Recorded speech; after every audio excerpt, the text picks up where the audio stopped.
আমরা যখন নামাজে দাঁড়িয়ে বলে আলহামদুলিল্লাহি রাব্বিল আলামিন,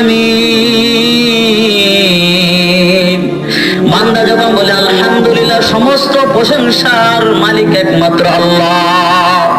বিশ্ব জগতের যত প্রশংসা আছে সমস্ত প্রশংসা একমাত্র কার?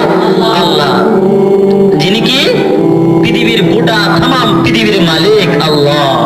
বান্দা কিন্তু এখন আল্লাহর সাথে কথা বলে, কোন দুনিয়া বাড়ির মানুষের সঙ্গে সে কথা বলে না। এখন ওই বান্দা আল্লাহর সঙ্গে কথা বলে। বান্দা পরে কি বলে? ও মালিক, তুমি যে কেমন?